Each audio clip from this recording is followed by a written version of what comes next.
On warm evenings, the cul-de-sacs of Oak Ridge Estates looked like something out of a real estate brochure. Trimmed lawns, white fences, families walking dogs, the faint hum of sprinklers kicking on as the sun dipped low. The neighborhood gave off the sense of order, the kind that feels almost staged. Most who lived there liked it that way. Neat, predictable, safe. But beneath the polished calm, a quieter undercurrent ran through the streets. Some residents carried themselves with an edge, as though they owned more than just their property. They policed the sidewalks with eyes sharp enough to scan every unfamiliar car, every face that didn't fit their idea of belonging. It was late summer, just after dusk, when the story began to turn. The day had been heavy with heat, the kind that clings to the pavement even after the sun disappears. Porch lights glowed yellow against the deepening blue sky. Somewhere, a television flickered behind blinds. The sound of crickets carried through the trimmed hedges, broken only by the occasional bark of a dog. On the surface, nothing seemed out of place. But in that quiet, the stage was already set for a confrontation that would shatter the illusion of peace the neighborhood prided itself on. The man who stirred that shift was known in passing by a handful of neighbors. He wasn't law enforcement, though he liked to play the part. Middle-aged, carrying a small belly that spoke of too many nights on the couch with a drink in hand, he carried himself like authority had been stamped onto him at birth. He wore polo shirts tucked neatly into khaki shorts, a whistle of all things hanging from his keychain. It was his badge, though no such badge had ever been given to him. His word carried weight among a few in the HOA board meetings, enough to let him feel like he was protecting something worth protecting.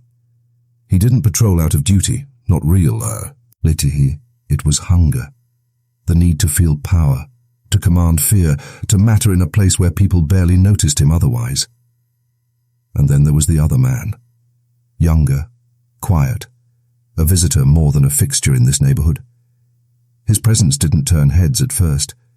He looked like anyone else, another figure moving in the twilight. But there was something about the way he carried himself, straight-backed, sharp-eyed, alert even in the simplest movements, that spoke of a life lived differently. He had walked through chaos before, but no one here would have guessed. To the outside world, he was just another black man passing through a mostly white upper-class neighborhood. To the few who knew him closely, he was something else entirely. A soldier, a fighter, someone who had trained his entire body and mind to stay calm when the world burned around him. The houses of Oak Ridge wrapped around him like a maze, uniform in their perfection. Behind closed doors, families sat down to dinner, children argued over toys, and the ordinary pulse of suburban life thumped along. But he felt the stares. He didn't need to see them. He knew how it worked. The way curtains shifted when someone thought they were being discreet. The way silence fell heavier when he walked past. He had grown up with it, carried it with him in every place where skin color was enough to spark suspicion. Tonight, it was no different. He wasn't doing anything wrong. He wasn't even armed in the way his neighbors might imagine. Yet he was always armed, in his own way, always ready. In the mind of the man who saw himself as a protector, that readiness was invisible. What he saw was someone who didn't belong, a stranger walking his streets, standing too tall, moving too confidently. It poked at something inside him, a need to remind the world that he was in charge here, that Oak Ridge Estates was his kingdom, and no one crossed it without his approval. It didn't matter that he wore no badge. In his head, he was the law, and when law isn't given by others, it's claimed. Life in Oak Ridge had been humming along before that night, though cracks had been showing. Tensions that seemed small at first, arguments over parking, fines for flower beds that weren't HOA approved, whispered complaints about property values dropping, fueled deeper resentments. It was never just about the rules. It was about who had the power to enforce them. For men like him, it wasn't enough to live in peace. Peace only held meaning when it was guarded and when someone else was beneath the guard's boot. And so, the world of Oak Ridge Estates carried on, fragile but polished. Families tucked their children into bed without knowing the events about to unfold just down their block. Neighbors scrolled through their phones in air-conditioned rooms, unaware of the collision that would tear through the stillness. Two men from very different worlds were moving toward each other, bound by a moment neither could have predicted. One armed with false authority and fragile pride. The other was armed with training, patience, and a calm that had been forged through war. The quiet of the evening carried on, ordinary yet heavy, as though the air itself knew what was coming. A world that had looked so safe would soon be cracked open, revealing the raw truth that safety isn't always what it seems.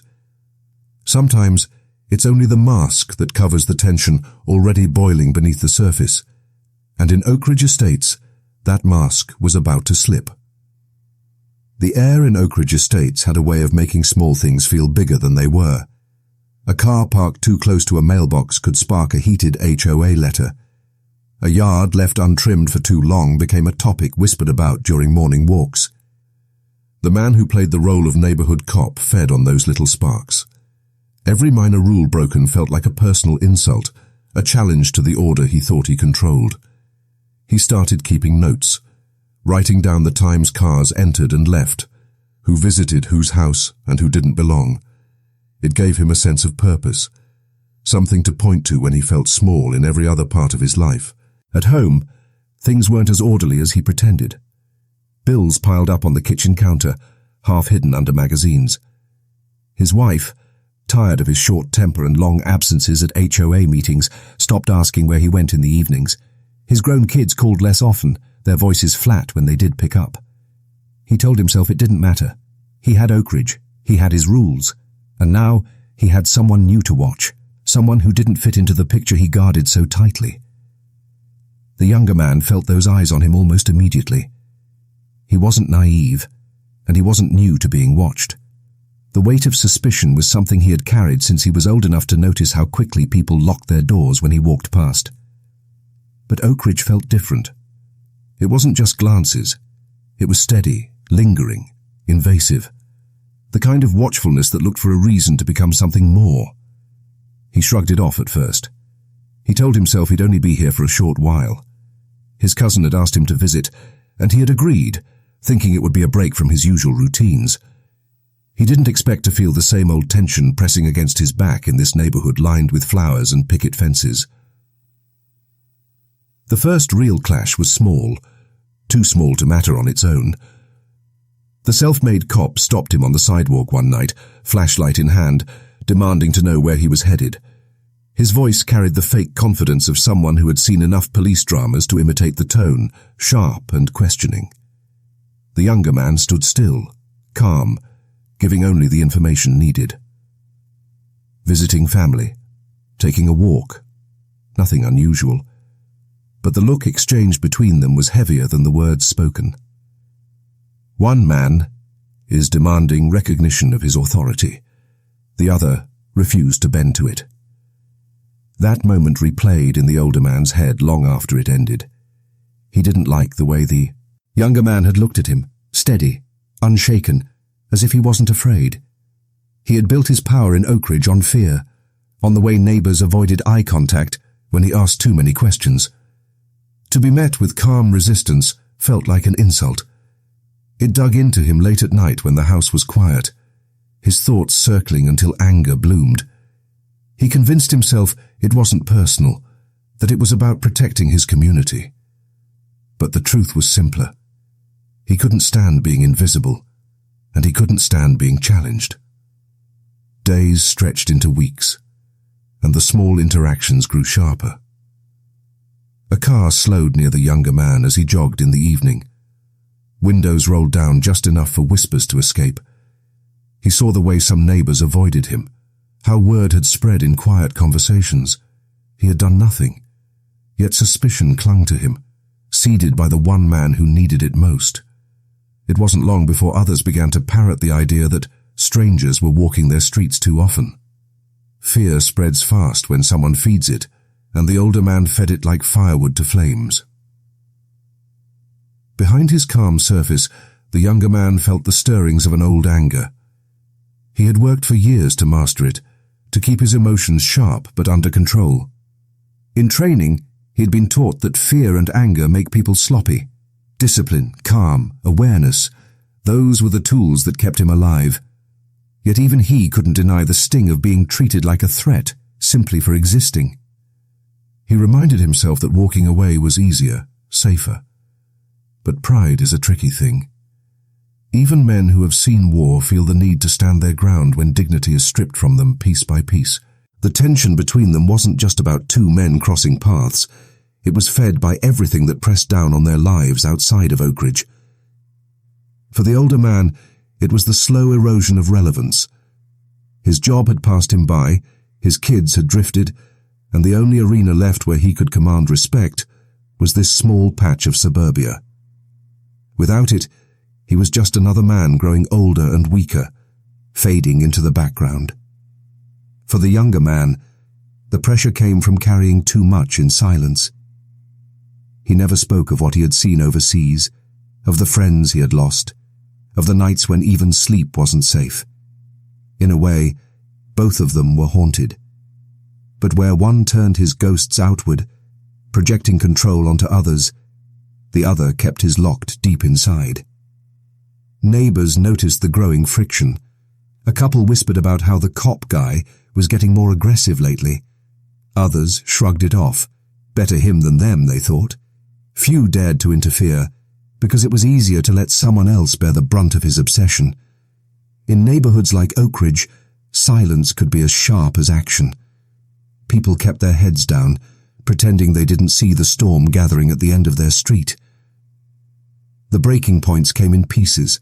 A car window was scratched in the night, though no one admitted it. A note left on the cousin's porch about unregistered visitors. A phone call was made to the police, which led nowhere. The officers shrugged when they saw nothing out of place. Each act was another stone added to the pile, the weight pressing heavier on both men. Inside the older man's mind, the fantasy grew darker. He imagined himself in uniform, gun on his hip, arresting intruders before they had a chance to bring chaos to his neighborhood. He rehearsed lines in his head, things real officers might say. He wanted that rush, that validation of control. His hand linked hers, longer on the gun he kept in his drawer, the one his wife hated but no longer argued about. He told himself he carried it for safety, but deep down, he knew he wanted to be seen as someone powerful enough to need it. The younger man noticed the stares turning sharper, the whispers growing louder. He didn't flinch, but inside, the frustration simmered. He had come home to peace, but he found himself walking battlefields again, only this time the enemy wore khaki shorts and carried a sense of entitlement instead of rifles. He tried to avoid confrontation, but each attempt seemed to fuel the other man more, as if retreat was an insult in itself. The neighborhood seemed smaller each day, tighter, like the walls were closing in. Every evening walk carried a new sense of risk. Every glance over the shoulder, a reminder that he wasn't just visiting anymore. He was being hunted in plain sight. The air grew heavier, charged, as though the entire block held its breath, waiting. The final collision hadn't come yet, but it was close. Everyone could feel it, even if no one dared to say it out loud. Two men circling each other in a suburban street, one clinging to false power, the other armed with quiet strength, neither willing to step aside. And when pride and fear meet head-on, the result is never quiet for long. The night it finally broke, Oakridge was still and heavy, as if the air itself had thickened with anticipation. The cicadas buzzed from the treetops. Porch lights cast long shadows across driveways, and the streets lay quiet under a humid blanket of late summer heat. Most of the neighborhood was indoors, eating late dinners or watching television, unaware that only a few houses away, pride and suspicion were about to explode into violence. The younger man had gone out for a walk, the same routine he kept to keep his head clear. His cousin's house felt tight, and the act of walking, the rhythm of his feet against the pavement, the steady breath in and out, gave him calm. He moved with the quiet control of someone who always stayed aware of his surroundings. The corners of his eyes flicked at movement, the hum of insects, the faint rattle of a wind chime. It wasn't paranoia. It was a habit, drilled into him by years of training. But tonight, the alertness wasn't enough to stop what was coming. From across the street, headlights flicked on, slicing through the dark. A vehicle rolled forward slowly, too slowly, as if measuring him. His steps faltered just a fraction, enough to shift his center of gravity, enough to tell his body to be ready. The car pulled ahead, stopped abruptly, and the driver's door swung open. The man who had been watching him for weeks stepped out, his face flushed, his chest puffed out with the kind of adrenaline that comes before a fight. His hand was already at his hip. The younger man's eyes dropped to the weapon almost instantly. A pistol, gripped tightly, shaking ever so slightly in the older man's hand. He didn't flinch, didn't panic, but every nerve inside him lit up at once. This wasn't a drill. This wasn't a suspicion anymore. This was a loaded gun, pointed directly at his chest. "Stop right there!" the man barked, his voice cracking with a mix of authority and fear. He had rehearsed this moment in his head, imagined himself in control, the hero defending his neighborhood. But standing there, with the weapon trembling in his hand, his voice betrayed him. He wasn't calm. He wasn't a cop. He was a man desperate to be believed. The younger man lifted his hands slowly, palms out, his movements deliberate. His voice was low, steady. "You don't want to do this." His training whispered through him, stay calm, de-escalate, control the rhythm. But beneath the surface, anger pressed against his ribs. He had done nothing, not one thing to deserve a gun in his face. And now, here he was, reduced to a suspect simply because a stranger had decided he didn't belong. The older man's thoughts spun wildly. He told himself this was necessary, that he was preventing crime, that he was standing his ground. But underneath the excuses was raw fear. The other man's calm, his height, his steady gaze, it made him feel small, powerless. And the gun, the cold metal in his hand, was the only thing giving him the illusion of control. He tightened his grip, as though squeezing the handle tighter would erase his shaking. Time seemed to slow. The sound of a sprinkler kicking on nearby felt deafening. The faint laughter of children from a distant house rang almost mocking in the background. Two men, locked in silence, one holding a gun, the other holding back a storm. Then came the movement. A neighbor's dog barked suddenly and loudly, startling the older man. His finger twitched on the trigger, the gun jerking upward as though it had a mind of its own. In that split second, the younger man's body reacted before his mind caught up. His arm shot forward, grabbing the wrist, twisting with trained precision. The gun clattered to the pavement, skidding across the asphalt. The older man stumbled, breath ragged, a cry ripping from his throat, not of authority, but of panic. The fight was short, brutal, and efficient. The younger man moved with practiced speed, each strike measured, designed not for rage, but for survival. The older man flailed, swinging fists fueled by desperation, but they landed clumsily and weakly. In moments he was on the ground, the breath knocked out of him, the weight of his own mistake pressing heavier than the man above him. But the moment didn't end there. The younger man stood over him, chest heaving, sweat shining across his brow. The gun lay between them on the pavement, a silent witness to the madness. His thoughts raced. He could walk away. He could call the police. He could end it here. Let the man live with the shame of what he had done. But his body trembled with the rush of adrenaline, with the fury of being hunted for no reason other than the color of his skin. He had been calm for so long, too long, and in that moment, with the streetlight painting sharp shadows across them, his control wavered. The older man, pinned to the asphalt, gasped out broken words. "Was just protecting." His eyes darted wildly, not toward the man above him, but toward the weapos, and on the ground. He thought if he could just reach it, if he could just reclaim the illusion of power, everything would reset. His hand jerked toward it, clumsy, frantic. The younger man reacted without hesitation. Training took over. A sharp kick sent the weapon spinning farther into the street. But in that same motion, his anger spilled free. His fist came down once, twice, the sound of knuckles against bone cracking through the night. The older man's cries turned wet, weak. Blood ran down his cheek, pooling against the pavement. And then, silence. Both men froze in the aftermath. The younger man stood above, shaking, his breath ragged. He looked down at what he had done, the body beneath him twitching, broken, yet still alive. His mind screamed with conflicting voices. Walk away, call for help, finish it. His heart thundered in his chest, his body vibrating with the edge of violence and regret. The older man's pride had shattered completely. His eyes were wide, filled with terror he had never imagined for himself. He had built a world where he was the protector, the enforcer, the man in control. Now he lay sprawled on the ground, powerless, his own weapon lost to the street. In those final gasps of clarity, he understood too late. This wasn't a game, and he had chosen the wrong enemy. The neighborhood remained eerily quiet, though somewhere a light flicked on. Curtains shifted, shadows moved. Someone had seen something, though not enough to know the truth. The younger man straightened, wiping blood from his hands, his body trembling with the force of restraint.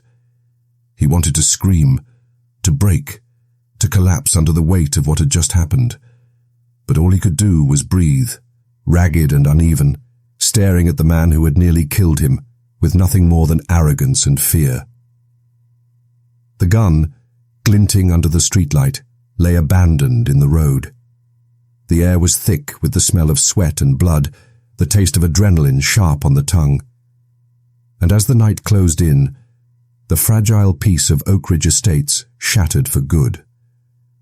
What had begun as suspicion, as a game of control, had spiraled into violence that could never be undone. Both men knew it, even if they couldn't yet speak it. The crime had unfolded, swift and brutal, leaving behind a silence far heavier than before. The street where it happened never felt the same again. By morning, the pavement still carried faint streaks of dried blood, half washed away by a late-night sprinkler. Neighbors walked past slower than usual, their eyes flicking to the spot as though it might tell them the truth. Rumors had already begun to spin through Oak Ridge before the sun was even high in the sky. Some whispered that a robbery had been stopped. Others claimed a stranger had attacked one of their own. Very few wanted to admit that the danger hadn't come from outside the neighborhood, but from within.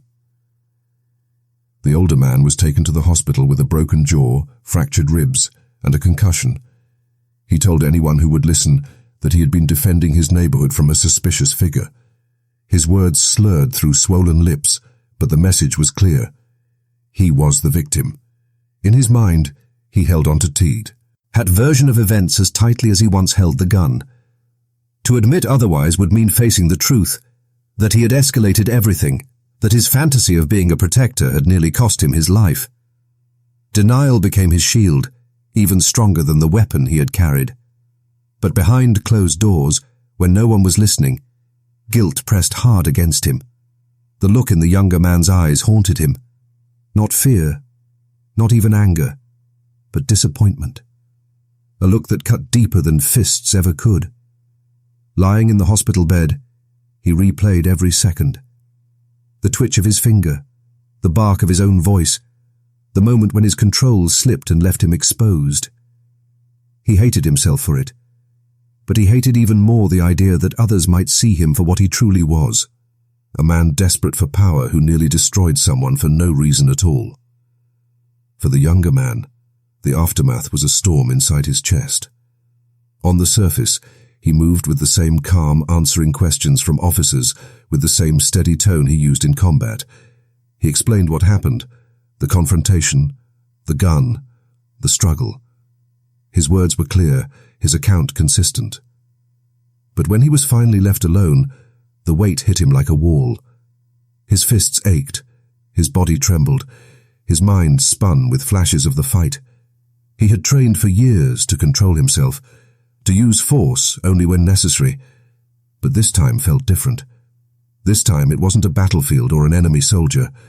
It was a neighbor in a quiet street, a man whose only weapon had been arrogance until he put steel in his hand. Sleep became impossible. Every time he closed his eyes, he saw the gun lifting, the finger twitching, the face twisted with fear and hate. He replayed the moment when he could have walked away, when he could have stopped after the gun hit the ground. Instead, he kept seeing his own fists coming down, again and again, driven by something he thought he had mastered long ago. Guilt pressed against his ribs, heavy and sharp, whispering that maybe he had lost control after all. The cousin who had invited him into the neighborhood felt the ripple most immediately. Whispers spread quickly through Oakridge, and doors that once opened with smiles now stayed shut. Friends grew distant. Neighbors crossed the street instead of waving. Invitations dried up. It didn't matter that the truth was more complicated than gossip allowed. To many, the younger man had become a shadow, a threat, a reminder that their carefully built world wasn't as safe as they liked to believe. And guilt, though misplaced, settled into the cousin's chest. If he hadn't invited family over, if he hadn't opened his home, maybe none of this would have happened. The HOA board scrambled to control the story. They spoke in tight voices about maintaining the safety and reputation of Oakridge Estates. To them, the biggest fear wasn't the violence itself, but the image of violence spreading beyond their gates. A reporter who came sniffing around was met with curt answers, half-truths that painted the man in the hospital as a protector and left the younger man unnamed, a faceless intruder in their narrative. The image was everything here. Truth was secondary. But the truth had a way of seeping out. When police reports confirmed that the older man had no authority, that he wasn't affiliated with any law enforcement, and that he had drawn a weapon on someone unarmed, the story began to shift. Media outlets picked up on the angle quickly: a neighborhood vigilante, a young black man, a gun, and a street fight that could have ended in death. The contrast between the glossy image of Oakridge and the violence on its quiet pavement made headlines louder than the HOA could smother. Public opinion fractured. Some rallied behind the younger man, calling him disciplined, restrained, even heroic for surviving a situation that could have ended with his death. Others clung to the older man's story, insisting he had been defending his community, that his mistake was only in being too vigilant. Online debates grew vicious, strangers tearing into each other over people they had never met. In the end, neither man had control of how the world saw them. Their lives became symbols, twisted into arguments larger than themselves. Inside their homes, though, the cost was more personal. The older man's wife avoided mirrors, not because of her own reflection, but because she couldn't stand to look at the man lying in the next room. She had warned him for years about his temper, his obsession with rules and control. Now she saw where it had led. She loved him still, but something had cracked open between them that couldn't be sealed again. His children called, their voices tighter than before, speaking more to duty than affection. And in those quiet, sleepless nights, he realized the power he had clung to had left him more alone than ever. The younger man carried his silence differently. He spoke little about what happened, even to those closest to him.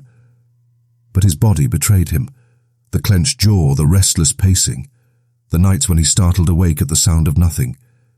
His training had prepared him for war zones, for split-second choices between life and death. But no training had prepared him for the weight of harming someone who wasn't supposed to be an enemy. He told himself it was survival, that he had no choice. Yet the guilt didn't loosen. It pressed into his chest every time he saw a child playing on the street, every time he heard laughter drifting from a house nearby. He had survived war, but here in his own country, in a place meant for peace, he had been forced to fight again. For Oakridge Estates, the mask of perfection was gone. No amount of manicured lawns or HOA letters could erase the fact that violence had bled onto their streets. Some neighbors avoided the subject, carrying on as though nothing had changed. Others whispered about moving away, about finding a place where things like this didn't happen, though deep down they knew no such place existed. The illusion had cracked, and once broken, it could not be restored. The aftermath of that night stretched far beyond the bruises and broken bones. It seeped into marriages, friendships, reputations, and identities. It forced everyone involved to confront the truths they had hidden under neat fences and polite smiles. For the older man, it was the truth that his hunger for power had made him weak. For the younger man, it was the truth that even discipline has limits when pride and prejudice corner you in the dark. And for Oakridge, it was the truth that safety was never as simple as they pretended it to be. When the dust finally settled, the story of Oakridge Estates no longer belonged to the two men at the center of it. Their names became shorthand in news reports, their faces plastered onto screens, their actions debated in living rooms and online forums far outside the boundaries of their neighborhood. Yet behind the headlines and sound bites, the reality was quieter, heavier, and far more complicated than anyone wanted to admit. The legal system moved slowly, as it always does. Police reports, hospital records, witness statements, all gathered into stacks of paper that tried to reduce a violent night into tidy lines of text. The younger man was questioned repeatedly, his calm demeanor noted, his story consistent. He had not fired the gun. He had not instigated the fight. His restraint, though imperfect, carried weight. Prosecutors hesitated. How could they charge a man who had defended himself against a weapon drawn in the dark? In the end, the law recognized what had happened. He had acted in self-defense. No charges were filed against him. The older man was not so lucky. Possession of a firearm wasn't illegal, but pointing it at an unarmed man with no cause was. Charges of aggravated assault with a deadly weapon followed him from hospital bed to courthouse. His lawyers fought to frame him as a man acting out of fear, a protector misjudging a situation. But evidence stacked against him, the weapon drawn, the fabricated authority, the neighbors who admitted under oath that he had long played the role of self-appointed cop. When the verdict came, it was guilty. His sentence was lighter than some thought it should have been, but heavy enough to strip him of the life he had built. The title he once clung to, protector of the neighborhood, was gone. In its place was a record that would follow him forever. Justice, if it could be called that, came at a price. The younger man carried no criminal charges, but he carried scars. His body healed quickly, but his nights did not.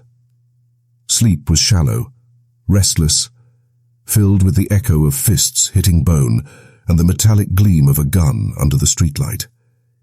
He had trained to face danger, but not to bear the weight of being forced into violence by someone who should have been a neighbor, not an enemy. Even as strangers called him strong, disciplined, even heroic, he felt only exhaustion. In surviving, he had lost something of himself, another piece of peace that might never return. For the older man, prison walls became the end of a fantasy. The self-made authority, the false badge of power, none of it mattered inside. Here, he was just another inmate, stripped of the illusion he had wrapped around himself for years. The loneliness deepened. His wife visited less, his children hardly at all. Conversations with family grew short, clipped, until silence filled the space where love used to be. He thought often of that night, sometimes with anger, sometimes with regret. More often than not, he avoided thinking altogether. Facing himself was harder than facing the bars around him. The neighborhood itself bore the shadow of what had happened. Oakridge Estates, once marketed as quiet and safe, became a place whispered about in nearby towns. Property values dipped. New families hesitated to move in. Residents who stayed carried on with clipped smiles and polite greetings. But something had cracked that would not mend. The manicured lawns and white fences no longer felt like safety. They felt like barriers. thin walls trying and failing to keep chaos out. Beyond Oak Ridge, the case stirred debates about race, power, and the meaning of safety. Was the younger man targeted because of the color of his skin? His presence framed as a threat before he even spoke? Was the older man's behavior a symptom of something larger, a culture that blurs the line between vigilance and paranoia, between authority and obsession?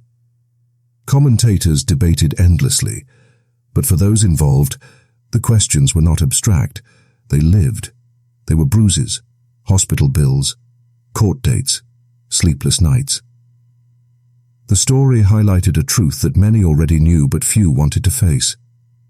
Safety is not always about gates or patrols or the right kind of neighbors. Safety is fragile, and often it is threatened not by outsiders, but by the fears festering inside our own communities. A man who craved power became dangerous not because of strangers, but because of his need to invent enemies where there were none. And a man trained for war found himself fighting not on foreign soil, but on an American street lit by porch lights and lined with picket fences. Morality blurred in the aftermath. Who was right? Who was wrong? The law had its answers, but the human heart carried more complicated truths. The younger man knew he had been justified, but he also knew he had crossed a line inside himself. The older man knew he had been wrong, but pride kept him from saying it aloud. Both were trapped, one by the weight of guilt, the other by the walls of denial. Power dynamics, too, lay at the center of it all. One man sought control through force, through the image of authority. The other held control through discipline, through silence and restraint. Their collision revealed how fragile power really is, how quickly it unravels when built on fear. It showed how easy it is for a desire to matter, to be respected, to spiral into violence. And it reminded those watching that human behavior is rarely simple. People are not only what they do, but also what they fear, what they hide, what they cannot let go of. As the years passed, the story faded from headlines, replaced by newer tragedies. But for those who lived it, the echoes remained. The younger man carried his silence with him, the weight of survival pressing on his shoulders. The older man lived out his sentence, aging behind walls, his fantasies reduced to memories. And Oak Ridge Estates carried its scar, the night when its polished surface cracked and revealed the raw truth beneath. In the end, the story was not about a gun or a fight on a suburban street. It was about what drives people to seek power, what happens when suspicion grows unchecked, and how fragile peace really is. It was about the cost of fear and the weight of pride. And it left behind a question with no easy answer. In a world where safety is so often confused with control, how many more quiet streets will be broken before we learn the difference?